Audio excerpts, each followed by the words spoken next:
Subject: Captain Schmidt. Species: human. Species description: mammalian humanoid. No tail. 6'2", 1.87 meter average height. 185 pounds. 84 kilogram average weight. 170-year life expectancy. Ship: USSS Strandhogg. Location: classified.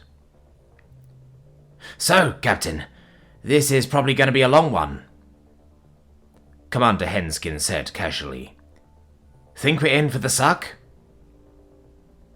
A few eyebrows rose on the other officers as they looked at the former Marine with the sort of deep apathy that can only be obtained by a severe lack of caffeination. Commander Henskin had taken advantage of a program that allows enlisted to become officers when they switch branches. Every now and then he forgets that officers are supposed to speak a certain way, which can be a problem since he's my second in command. Posture and poise, Henskin, I reminded him, but venery not. Right, sorry, sir. And when you're right, he chuckled. Think it's going to be worse than other missions, sir? Lieutenant Commander Yorvi asked.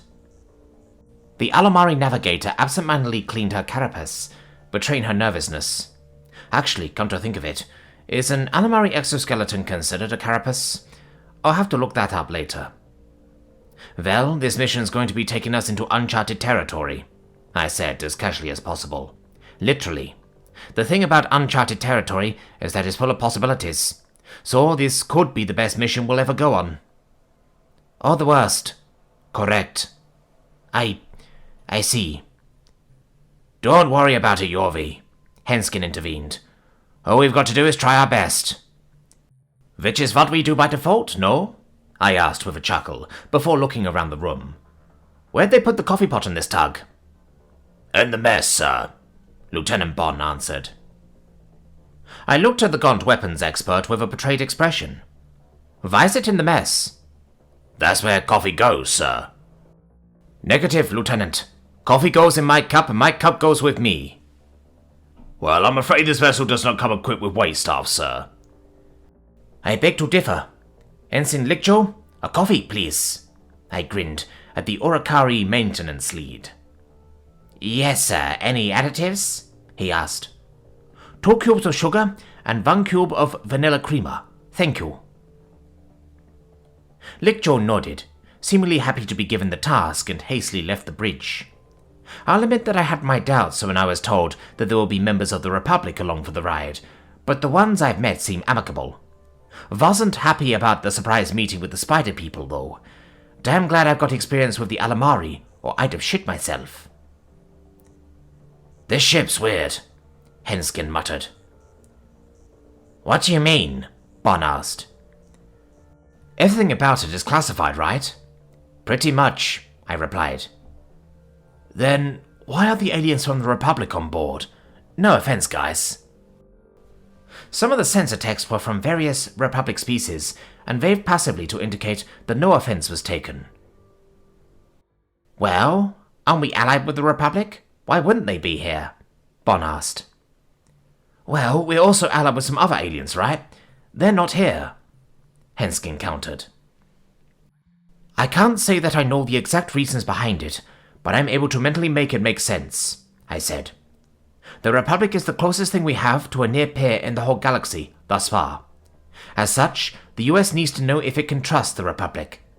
A spy ship is a perfect way to determine whether that trust can exist. If the Republic has a ship like this in a few years, we know for certain they can't be trusted. Why is a spy ship perfect? Henskin asked with a confused expression. We don't want them to have this kind of tech, do we? A spy ship's design is pretty signature. If you change too much, your virtual copying from is not going to work, right? I replied, rubbing my temples. So, if the Republic releases a new ship based on this design, it's going to be obvious where their inspiration came from. Plus, this ship doesn't have much in the way of weapons, armor, or shields, so even if they copy about astern and deck to kill, they aren't going to see many improvements over their current versions of those technologies. If it helps assuage your concerns, There was a loyalty test when we were chosen for this assignment, an Iceland sensor tech added. Shortly after we received our orders, we were approached by shady individuals offering tons of money to spy on you and steal technical schematics. Turns out those guys were working for the government and were weeding out undesirables. The other Republic sensor technicians nodded in agreement. That sounds like something Omega would pull, I chuckled. I didn't have to, the AI said from my seat speaker. The Republic thought of it all on their own. Fun fact, less than 2% of their chosen candidates failed that test. The last time we did something like that, about 15% failed. So, we're less trustworthy than they are? Henskin added. Not really. While the data may seem to suggest that, it isn't particularly comprehensive. For instance, I don't know how much each individual was offered, which species they were, or even how financially stable they were. All of these variables would likely impact an individual's likeliness to portray confidence, yet these variables weren't accounted for with either test. Omega said. So all we can say for certain is that more members of the US military were untrustworthy for that particular test. Yeah, very interesting, I said, stifling a yawn. Are we ready to go? Not yet, but soon. Keep an eye on your terminal. With an absent-minded nod, I leaned back in my chair. So, are all of you ensigns? Ensign asked the Iceland sensor tech. No, I'm a lieutenant, he chuckled. That's higher than ensign, right? I'm not used to your ranking system yet. In the interest of easing confusion, the brass got together and assigned all of the Republic crew US ranks. Instead of easing confusion, though, it just seemed to push it onto their side of the aisle. I watched passively as Henskin and the Iceland chatted about ranks for a while, but perked up when a familiar, warm, and absolutely lovely smell caught my nose. Here's your coffee, sir, Lickjaw said, giving me the precious plastic goblet. Thanks, I said, and immediately sipped the elixir. A rush of warmth slid down my throat, and my brain almost immediately woke up. I nodded at Lickjaw, who returned to his station. After another few gulps of coffee, I felt reinvigorated. To say I'm addicted to caffeine is an understatement. If it weren't for my need to sleep, I would be caffeinated at all hours. I find it hard to think without it. Of course, this addiction wasn't a new thing. It's been carefully cultivated over a long and arduous career as a scout. I've had to replace many nights of sleep with coffee to get my job done. You know, sir, they've got energy drinks that you can stow in your chair fridge, Henskin pointed out. Not as good as coffee. I shook my head dismissively. If I drank energy drinks, I'd overdo it.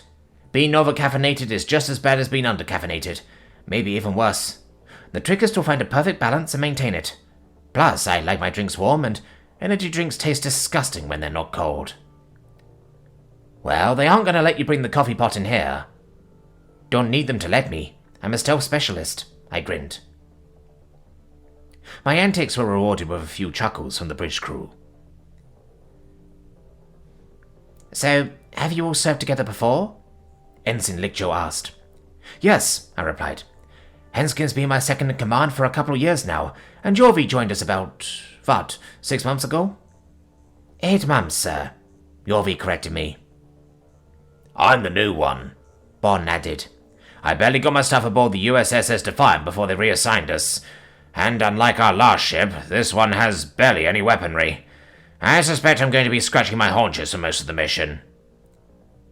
You would be anyway, Henskin laughed. The whole point of a scout is to avoid contact with the enemy while observing them. On most ships, your job is integral, but on scout ships, you're a just-in-case measure. Yeah, the Gaunt sighed. Most US ships that I've seen can take one hell of a beating, and dish it out too, but you said this one has less shields and such? The Isolan sensor tech from earlier asked. Yes, I answered. You'll find that the United Systems has an all-in mentality when it comes to our ships. As such, since this ship is for scouting, it isn't equipped for a fight.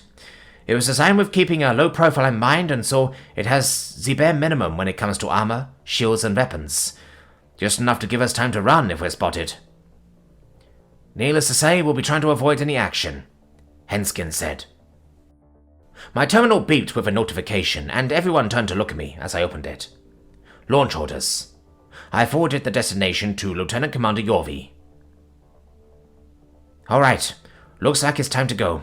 Prepare the FTLD and the boys. Then you're ready. I nodded at the Alamari. Yes, sir, she said. Fleet comm synchronized. Jumping in 3, 2, 1...